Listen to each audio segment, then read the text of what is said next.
good day, wherever you're hailing from. I am mindful that we are across many time zones today. And I know that people's energy level might be it's afternoon. That is when I'm energized in the afternoon. And while many people might want to take a nap then. So I'm very mindful. So in the essence of having a good time together, we want to remind people, to have a drink. I'm going to do that. My throat is a little parched. Have some snacks. We like to stay energized during the session. Remember to get up and move. Um, have some paper, color, doodle, draw. Um, just get comfortable. And so those are the kind of things we like to encourage in a space. We like to take the time to say today, welcome, as we talk workers co-op, especially building decolonized corporations. And so in saying that, I believe my colleague Jillian is in the chat and may have dropped stuff in the chat. Um, and so in the chat, we're going to just remind you what today's session is about and what we're going to talk about, but we're going to go over all of that as we move through. What I would like to get at is a brief overview of what we're going to be talking about today.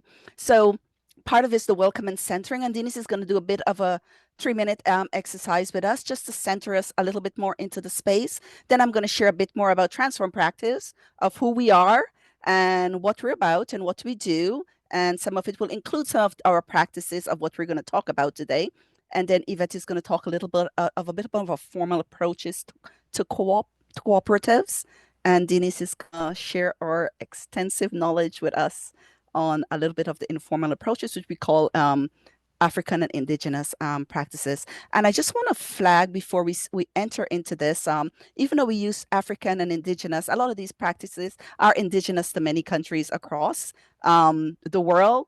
And so in this time and age in where we're intersecting you at, that is the language of the world in which we're using right now. But know that these practices came before us and will continue after us, and we just want to be the vessel to encourage it. And so I just want to take a moment to hand it over to my dear colleague and dear friend Denise Bishop Earl to lead us into a bit of a centering exercise. Thank you so much, Keisha. So now, and thank you all for coming. Now I would like to invite you into a little breathing exercise, very short but sometimes very necessary. So I invite you to sit so you can feel your body pressing into your chair. Settle in to a comfortable sitting position with your feet flat on the floor, legs uncrossed. Feel the weight of your body in the chair.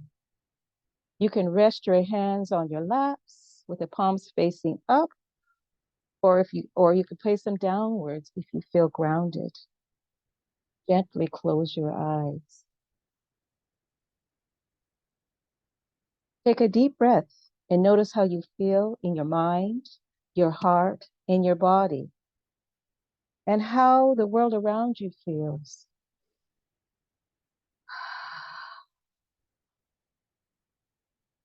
Take a breath for the day you've had so far.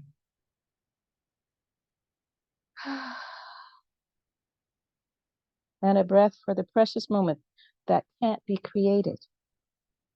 Now another day and another night coming. Here we are in a cycle between the past and the future, choosing to spend time exploring how we can learn from the world around us, how to best collaborate, how to create change. Now I'd like you to slowly open your eyes and come back into your space.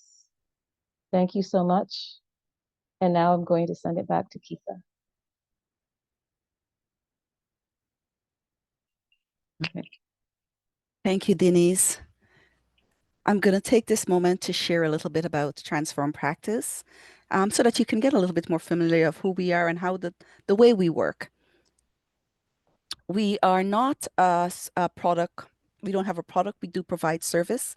And we are a bunch of fearless women And I call us the because, like cute little kitty cats, you may look nice, but we've got some claws. So, which is a good thing because to do the work that we do, it means that we have to be bold in doing the work that we do. And the beautiful thing about it, as I was just reflecting today on our team, I just realized that we are across three continents. We're from three continents, but we have decided when we intersect here on this land of in Canada, in Toronto, especially North York, in Toronto. That's where our connections grew and developed.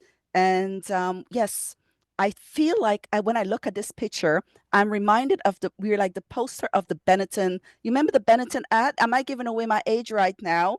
Yes, like, right? We are just like beautiful and colorful. The first glance in our work and when we do and we intersect with people, the first thing we come across is our differences, right? And it's not the time we take the time to get to know each other, we realize that we have so much more in common than we are indifferent to each other.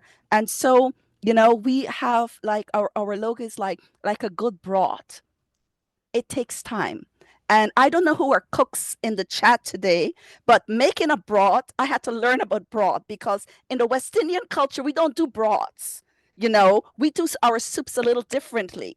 But in the Canadian culture, I've learned different ways of making soup. And I've learned that, oh, a good broth is a solid foundation, right, to anything. And so we do understand the importance of taking the time to do good work. And one of our things I really, really need to share who we are in our vision that we are about shared power and joy in communities and partnership. If we don't feel the joy, we don't want the work. And I think it's good to know that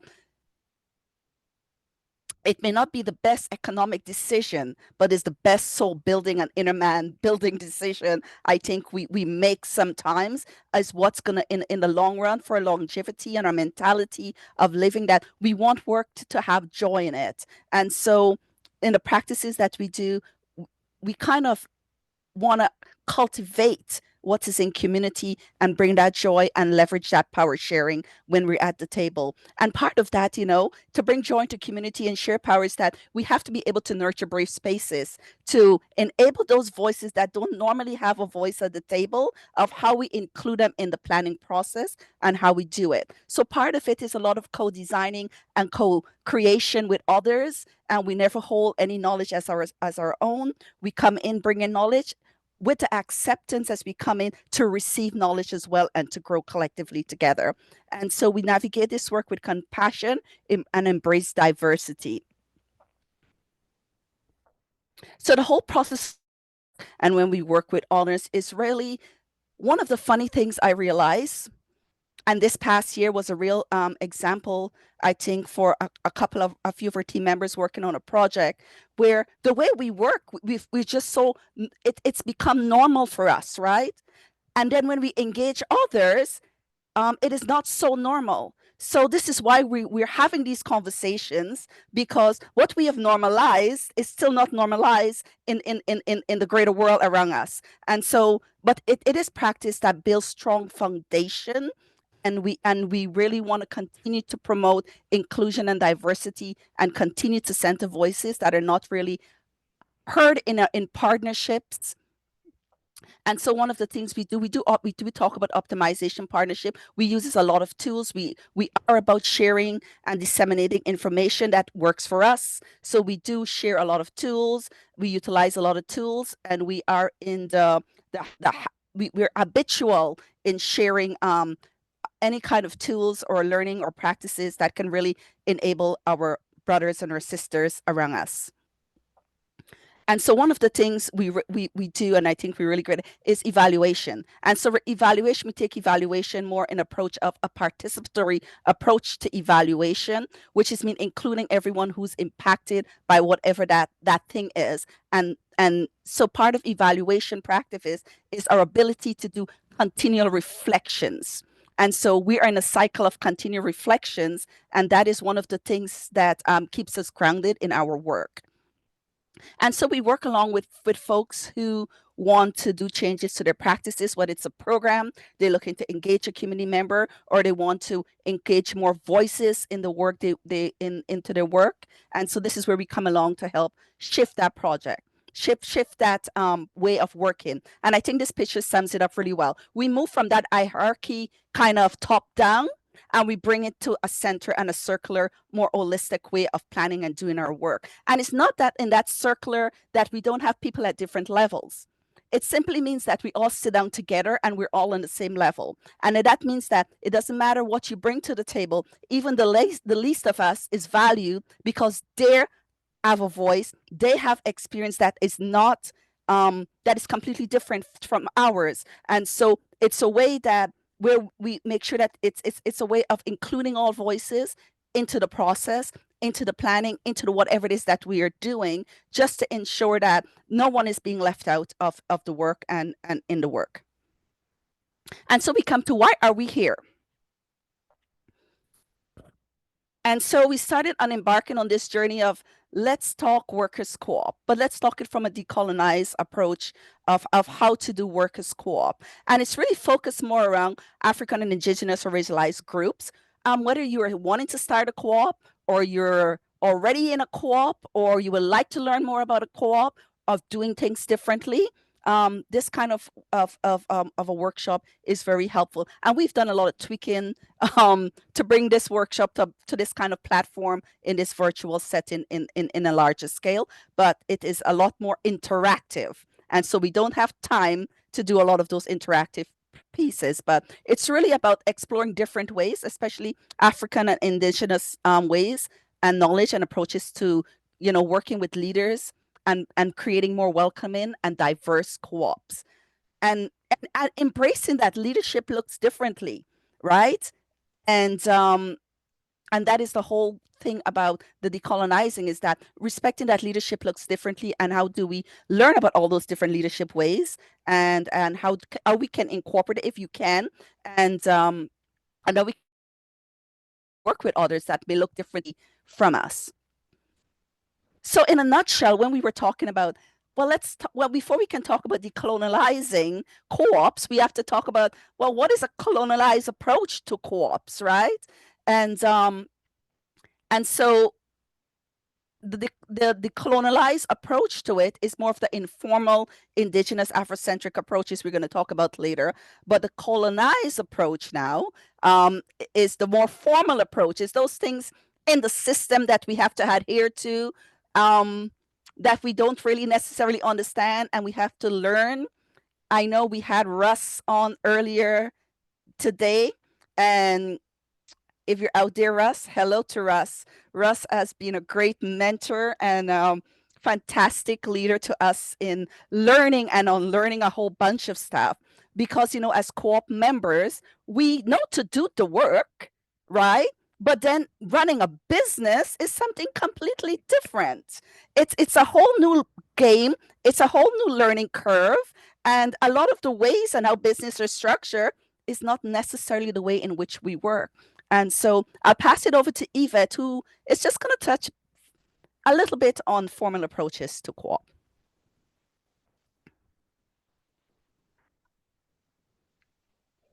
Thank you, Kisa, for sharing about us and giving an overview about transform practice. And I'm going to start us off with a definition of what is a workers' co-op. And this definition is taken from the Democracy at Work Institute. And it says that a workers' co-op is a value-driven business that puts workers and community benefit at the core of its purpose. And it has two central characteristics. Workers own the business and they participate in its financial success on the basis of their labor contribution to the cooperative. And workers have a representative on and a vote for the board of directors, adhering to the principle of one worker, one vote. In addition to their economics and governance participation, worker owners often manage the day-to-day operations through various management structures.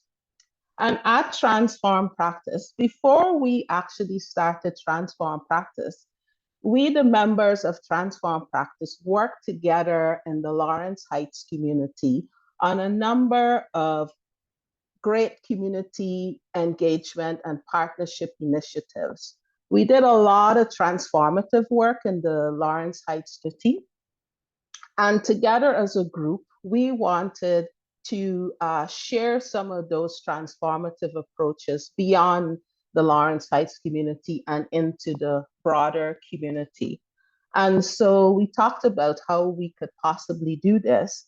And so we decided to go with the co-op model because of it had the characteristics that we talked about, which aligned closely with our values of compassion, collaboration, and diversity. And so just a little bit about various co-op structures. Co-ops vary in structures. Some of the structures are cooperative corporations, limited liability companies, mutual benefit corporations, and nonprofit corporations. On a Transform Practice, we are registered as a nonprofit corporation. And within our cooperative, we operate with a membership structure. Our founders, our co-founders, and our members of the co-op with equal voting rights and ownership shares. We have a board of directors that are elected by members and oversees the co-op strategic directions. And we have bylaws and policies which guide and outline the procedures and processes for our governance and decision making within our co-op. And Yvette, can I add that we are very small, right? So we are worker members, we're the board, we're everything at this moment. But we do have roles and responsibilities that that we do divvy up around amongst ourselves and take leadership on these things. So I just really want to flag that. Yes. And so we have noted that there are a few colonial and Eurocentric approaches to co-ops, and we try to operate a bit differently outside of these approaches, as we find that these approaches are a bit exclusionary, and we do work from an inclusive lens. And so some of those are the hierarchical systems. So in our co-op, we worked with shared leadership from a shared leadership approach. We acknowledge that we all have different experiences, different lens from which we work from, but we work together as a group.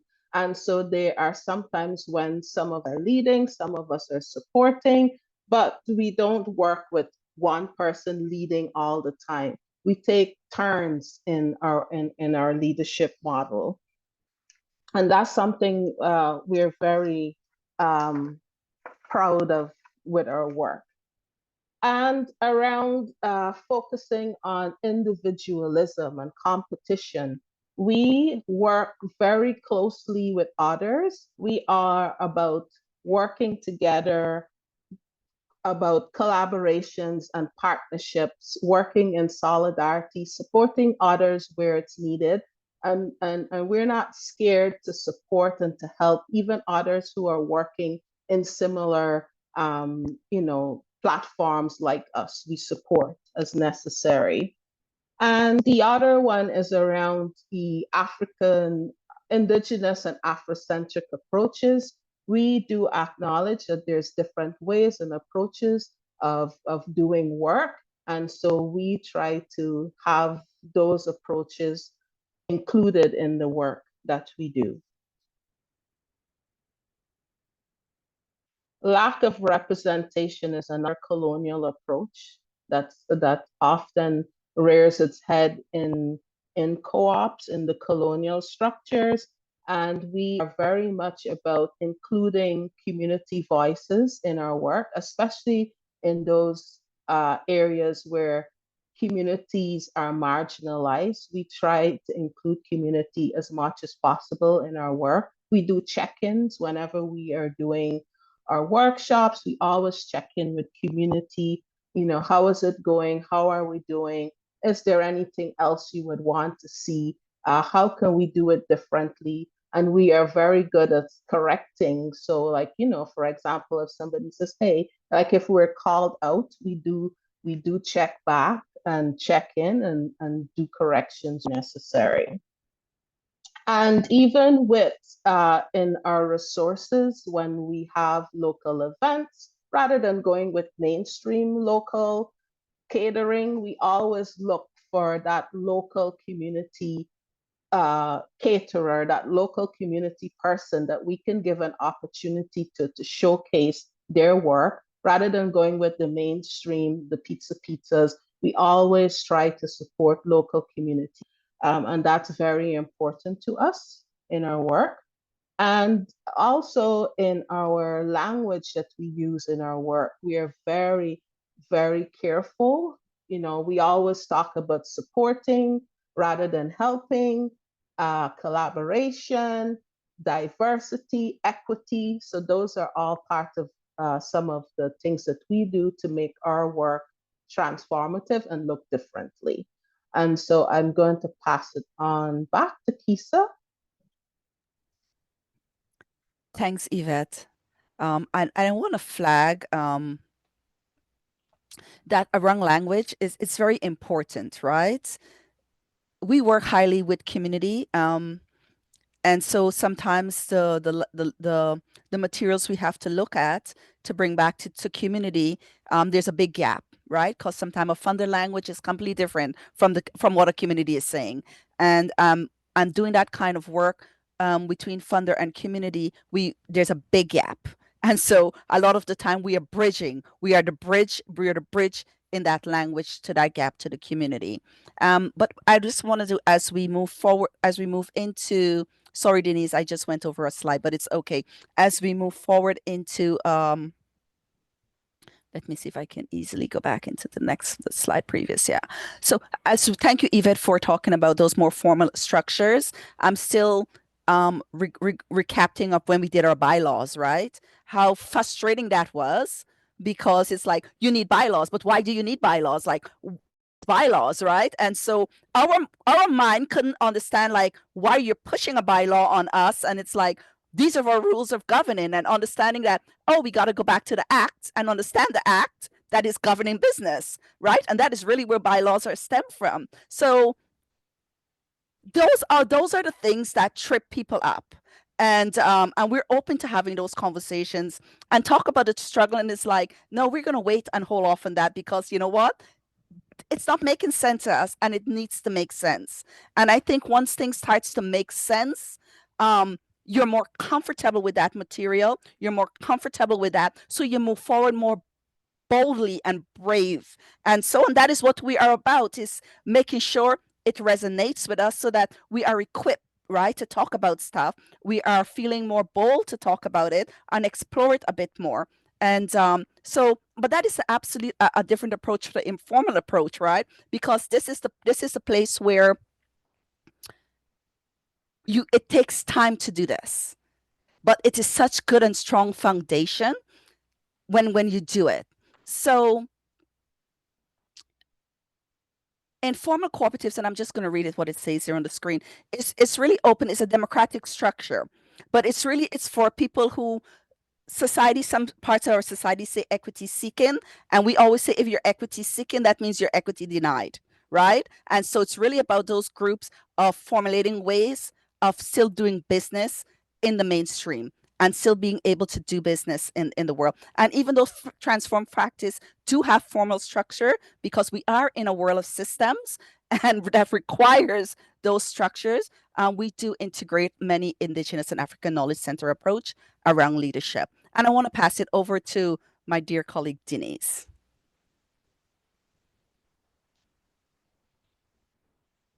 And Denise, you're muted.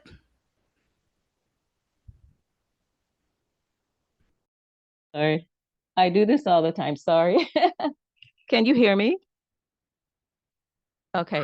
So now we're going to talk about how the approaches we use in decolonizing our corporation. And we're going to talk about the following: collectivism and relationship building, acknowledging we are just the way we need to be, sovereign beings, and understanding what sovereign means. Like a good broth, it takes time, humility in leadership, and see conflict as an opportunity for learning, healing, and growth. And what does it mean to be spirit led? Next slide, please. So when we think about collectivism and relationship building, it's always important to be inclusive rather than exclusive, focusing on the group.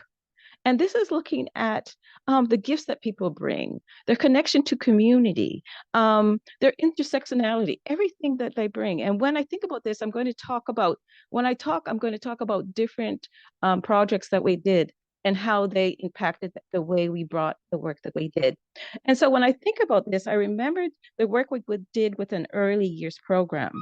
When we were working with the early years program, we had to make space, brace space for transformative change that would allow the manager, the social worker, the family support worker, and the early childhood workers to develop meaningful collaborative techniques that relied on deepening the relationship between them. The challenge was there was a hierarchy in place within the group, and the manager wanted a workplace that was more inclusive with balanced perspective where individual gifts, knowledge, and ways of being were respected. So it was important for us to create a space of trust amongst the group. They each had a measure of influence. It was important that we understood their own privilege and that they should put their own biases aside. The challenge also was creating space for them to see in a new way, a space where they could re-examine their paradigms and allow for power sharing to create a new relationship, creating a sense of place and belonging. Art activities, reflective sessions, and storytelling allowed for a shift in the power sharing dynamic, which transformed the group, allowing for the building of a new relationships, knowledge sharing, and strategic planning. Next slide. The next one is acknowledge that we are just the way we need to be sovereign people, that we are self-determining. And it's important to understand or respect the culture of consent, decision-making, self-determination, and the need for diverse community as the foundation of our work. When we worked with the National Safety Supply Community of Practice, we were working with managers, we were working with people who use drugs, clinicians, and program directors. And we were tasked with the whole idea of what worked, what didn't work, where did we need change, and what did that change look like? At our first meeting, the people who use drugs challenged our ability to do the work because they felt we had no experience on working with them because they had special needs to participate on Zoom, and it was important that we honored how they showed up in the space. I found that my best work happens during the most challenging collaborations, creating more space and a way to move forward. And there was also an issue around appropriate use of pronouns, especially within our email communications, which also garnered conversation amongst the members in our group as well. Because, we all are different. We all come from different spaces and we all identify different. So it was important for us to make sure that we identify different. And this is how we started putting our pronouns in our headlines, as you can see in mine. The whole idea was mistakes were made, but it was an opportunity to learn and unlearn, allowing for successful outcomes within the group and allowed space for individual needs to be expressed and tended to. And it was our way of being trauma informed.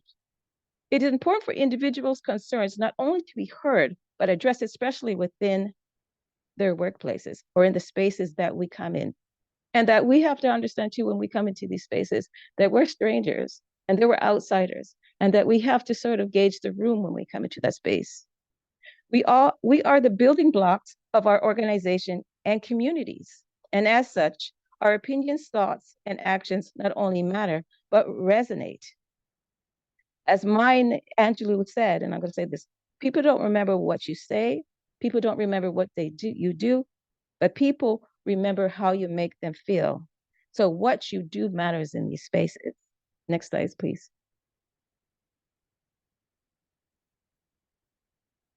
Like a broth, it takes time.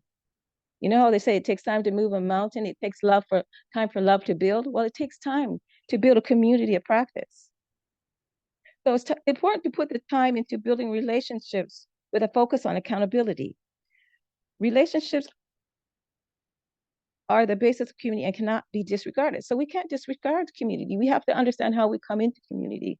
When we were supporting the Black Folks and Social Prescribing Project, we worked extensively with navigators and peer experts from 4 different community centers. It was important for us to take our time.